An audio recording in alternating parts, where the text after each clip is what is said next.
últimos anos, principalmente com o crescimento do BookTok, a gente tem visto um fenômeno muito curioso.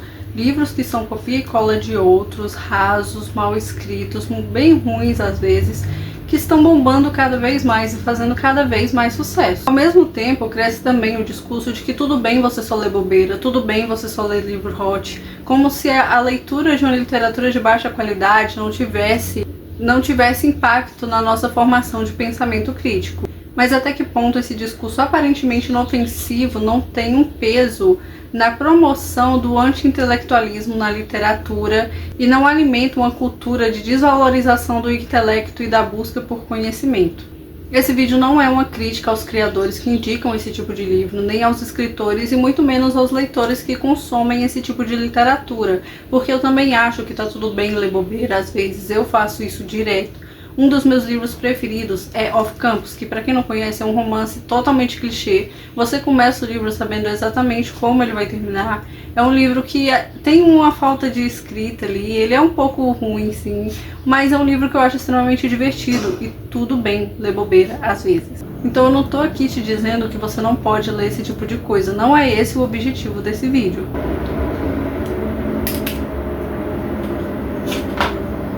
A questão é que há um tempinho atrás eu tava numa ressaca literária que eu não conseguia ler uma página que exigisse um pouquinho de esforço do meu cérebro. Então eu fiquei umas 2 semanas lendo só romance bobo e aparentemente igual. E é aí que eu percebi algo. Todos eles são iguais. E eu não tô falando no sentido de clichê, mas a maioria dos livros que eu li tem problemas exatamente iguais, como se eles fossem copia e cola um do outro. Inclusive, teve um que eu li que nos agradecimentos da autora, sim, eu leio os agradecimentos da autora, ela disse que ela terminou de escrever e publicou o livro em 12 dias. E dava pra perceber, porque tinham erros muito bobos. E eu não tô falando de erro ortográfico, eu tô falando de furo de enredo, má desenvolvimento dos personagens, um uso absurdo de clichê, coisas que claramente uma releitura teria resolvido. Óbvio que eu não vou falar que livro que foi, mas isso me trouxe a reflexão de que tá tudo muito líquido hoje em dia. Tudo tem que ser muito rápido, sabe? A gente lê um livro e a gente não vê mais sentimento. E eu não tô falando que, só vamos ler clássicos. Livros bobos mesmo, de romance, mas, por exemplo, tem um livro de romance muito bom que eu li há um tempo atrás, que é da Brittany Cherry, que é Eleanor Gray. Esse livro tem um sentimento tão bonito na história. A gente não vê mais isso. Parece que todos os livros que eu leio, que tem essa vibe mais bobinha, que são livros muito famosos, o escritor ele só pegou várias coisas que ele achou que fariam um livro vender, sabe? Eu não sinto mais sentimento na história. A maioria das coisas que vendem, que bombam muito no TikTok, por exemplo, você vai ler e é tipo raso que nem um pires, sabe? E tudo bem ler bobeira, mas até as bobeiras têm qualidade que é preciso para ser bobeira, sabe? Mas primeiramente, vamos ver no que uma literatura de qualidade é útil pra gente. Desenvolvimento cognitivo. Ler textos complexos exige maior esforço mental, estimulando memória, raciocínio crítico e capacidade de interpretar diferentes camadas de significado. Empatia e inteligência emocional. Pesquisas da Science mostraram que ler ficção literária de qualidade aumenta a teoria da mente, nossa capacidade de compreender sentimentos, intenções e perspectivas dos outros. Vocabulário e pensamento crítico. Contato com obras bem escritas amplia o vocabulário e fortalece a habilidade de argumentar. Textos complexos ensinam a lidar com ambiguidade e nuances, desenvolvendo um pensamento mais refinado. Construção cultural e de identidade. A literatura de qualidade nos conecta com tradições, contextos históricos e debates intelectuais. Ela nos fornece repertório cultural para interpretar o presente e projetar o futuro.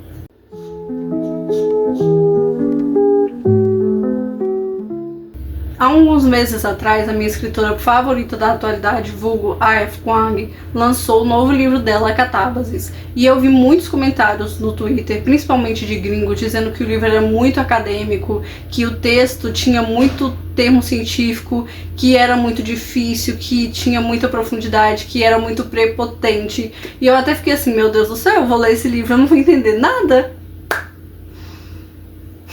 Aí eu li. Não foi tão difícil assim. já tem um tempo que eu tenho percebido esse movimento de qualquer livro mais denso, mais difícil, que tenha uma crítica mais profunda, é considerado arrogante, elitista, prepotente, até elitista estão chamando, né? Não, porque a gente está elitizando a literatura. E eu entendo de onde vem esse pensamento, porque para você ler algo mais complexo, você realmente precisa ter uma base educacional, ter uma base de leitura também. Por exemplo, quando eu comecei a ler, eu acho que o livro que me fez voltar a ler foi A Seleção. E na época eu lembro que eu achei aquele assim, o romance do século, era o melhor livro do mundo. Hoje em dia, se eu ler A Seleção, eu vou achar muito ruim, porque eu já tenho uma bagagem do que eu considero uma boa literatura. Então eu entendo que realmente, dependendo do tipo de livro, uma pessoa que não tem uma bagagem educacional ou cultural vai conseguir entender. E isso pode ser um pouco elitista, você dizer que só esses livros são literatura. Não é disso que a gente está falando. Sem contar que a maioria das pessoas que faz esse tipo de crítica são pessoas que têm sim base educacional, que têm base cultural e que simplesmente não querem utilizar dessa base. O problema, querendo ou não, acho que ele tem início lá na época da escola, né? Quando a gente tinha 12 anos e éramos obrigados a ler Machado de Assis. Então algo que era para ser prazeroso, que era para ser algo que a gente tem vontade de fazer, que é ler literatura de qualidade, é considerado um castigo. E querendo ou não, a gente cresce com esse pensamento de que não, esse livro é chato, eu não preciso ler isso, eu posso ler algo mais divertido. Mas no início desse ano, por exemplo, eu li Memórias Póstumas de Brás Cubas, que é o livro mais famoso do Machado de Assis, eu nunca tinha lido. E eu confesso que eu não esperava tanto assim, porque eu tenho lembrança de ler Machado de Assis no ensino médio e não gostar. Mas eu li e eu amei, além de achar o livro incrível, uma literatura muito boa mesmo, eu achei o livro muito divertido. Então não é porque um livro é mais difícil, mais bem escrito, que ele necessariamente é chato, entende?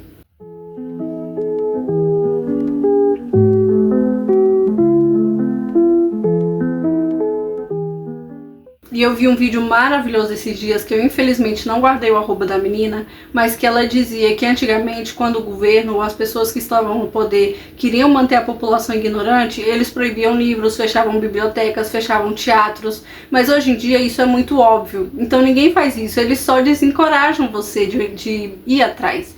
Tudo bem ler só bobeira, tudo bem não querer estudar política, sua vida já é muito difícil, né? Não, tudo bem ler só livro hot que não tem um pingo de conteúdo real. Tudo bem, a gente precisa se divertir também. A literatura sempre foi uma forma de confronto, sempre foi um movimento político, sempre foi uma forma de fazer as pessoas pensarem.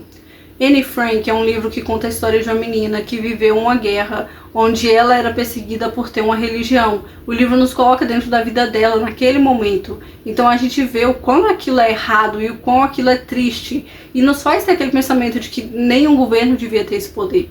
Pachinko mostra a história de 4 gerações de mulheres, que a história começa durante a guerra entre a Coreia e o Japão. É um livro sensível, extremamente triste, nos mostra como a guerra tem um peso muito maior na vida de pessoas que não tem nada a ver com aquilo, e como isso é afetado durante gerações. Uma guerra que começou 4 gerações atrás e ainda estava afetando ali pessoas muito depois daquele início. Nadando no Escuro é um livro que conta como 2 jovens não puderam viver o romance deles porque eles viviam num regime autoritário e homofóbico. E nos faz ter essa reflexão de que ninguém devia ser proibido de amar. Todos esses livros, menos Anne Frank, mas Pachinko e Nadando no Escuro, são livros contemporâneos, são livros de agora, são livros recentes e são livros muito bons, muito bem escritos, sabe? Eu não vou dizer que foi divertido porque eu só sofri na leitura desses 2, mas não são livros clássicos. Eu não tô aqui dizendo que só clássico presta, porque eu sou totalmente contra esse discurso. Eu acho que todo livro tem o poder de te ensinar algo, mas às vezes a gente tem que ver o que esse livro quer te ensinar. E pode não parecer, mas esses livros, além de entretenimento, são atos políticos, pro bem ou pro mal.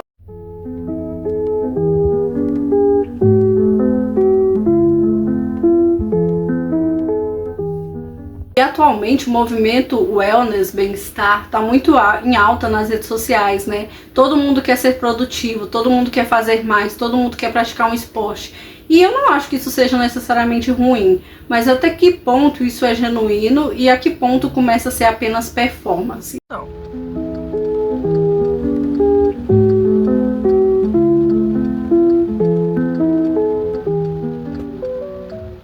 Nós vivemos em uma sociedade capitalista que, se você não está produzindo, você está perdendo tempo e dinheiro. Com isso entra a questão de que tudo precisa ser para ontem, tudo precisa ser rápido. Os vídeos que mais bombam têm entre 7 e 10 segundos. Ninguém mais tem tempo de ler um livro, vamos ler só um resumo ali e pedir pro ChatGPT resumir para mim, né? Inclusive, eu tô vendo isso em tudo. Eu adoro Fórmula 1 e eu adoro acompanhar a Fórmula 1. E esses dias saiu uma pesquisa que dizem que a nova geração tá preferindo assistir Fórmula 1 por cortes no TikTok.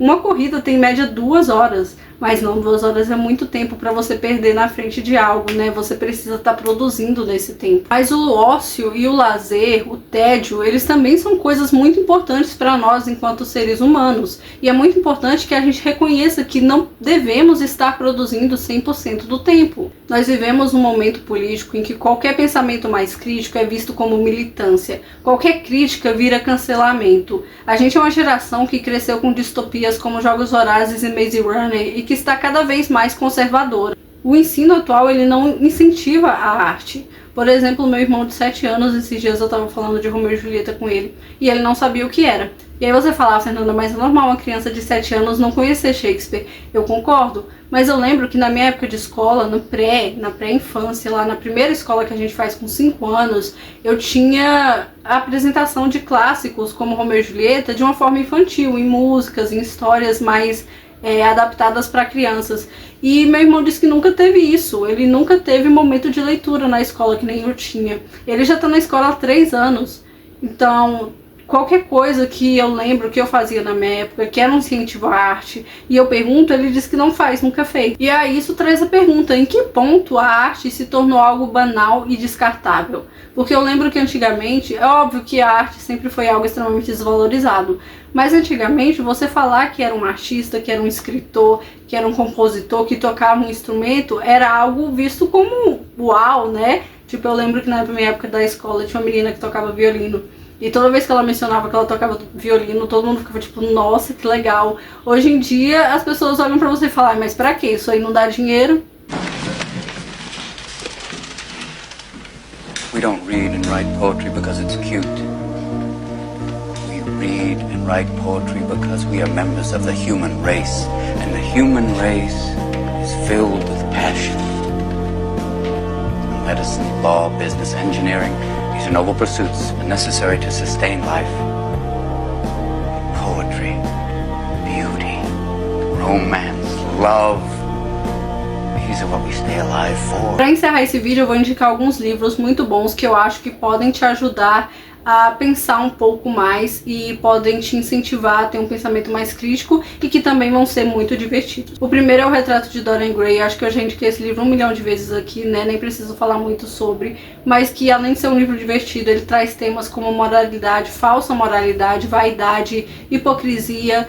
É um livro que vai te fazer refletir. Ele foi escrito em 1890, mas ele ainda é extremamente atual. O Diário de Anne Frank, que vai fazer a gente acompanhar a Anne Frank durante a guerra e durante o Holocausto. Esse livro mostra tudo que essa menina viveu durante essa perseguição política e como é importante a gente conhecer a nossa história quanto humanidade.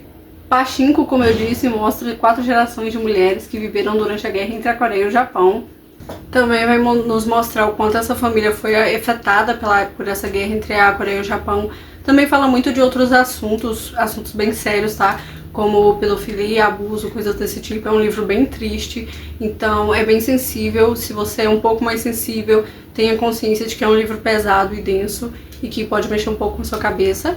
Flores para Algernon é uma ficção científica que vai nos mostrar a vida do Charlie. Ele é um homem de 40 e poucos anos que tem a mente de uma criança e tem muita dificuldade para aprender. Então a gente vai ver ele entrando nessa pesquisa que tem o objetivo de transformar ele no homem mais inteligente do mundo. E a gente vai acompanhando ele conforme ele vai ficando inteligente.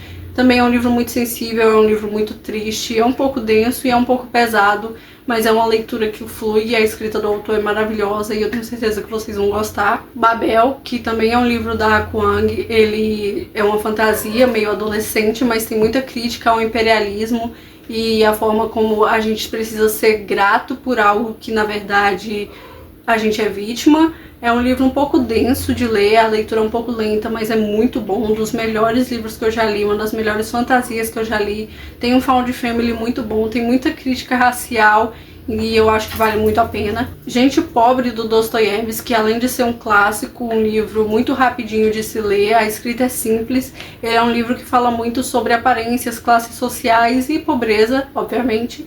Eu acho esse livro muito bom e ele é uma leitura muito rápida, então não vai consumir muito do seu tempo. Nadando no Escuro, como eu disse, é um romance que se passa na Polônia comunista e fala muito sobre regimes autoritários e homofobia. É um livro um pouco triste, mas ele é bem envolvente, a leitura flui muito rápido. O último, mas não menos importante, é A Metamorfose, do Kafka. Esse livro ele é mais uma mensagem sobre qual é o nosso valor quando a gente não é útil e quando a gente não pode produzir.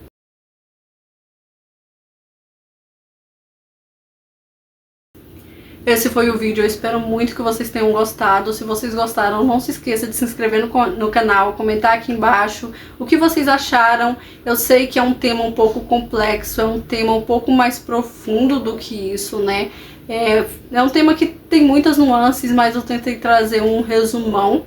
Enfim, espero que vocês tenham gostado. Se gostaram, já sabe, né? Deixa seu curtido aqui. Também me siga no Bookgram, a gente tá sempre discutindo esse tipo de tema por lá. E eu adoro conversar com vocês por lá, então pode se sentir à vontade pra me mandar uma mensagem, uma DM. Quando eu puder eu respondo, não prometo que vai ser na hora, porque eu tenho um probleminha com isso aí. Mas quando eu puder eu respondo. É isso, até o próximo vídeo, gente.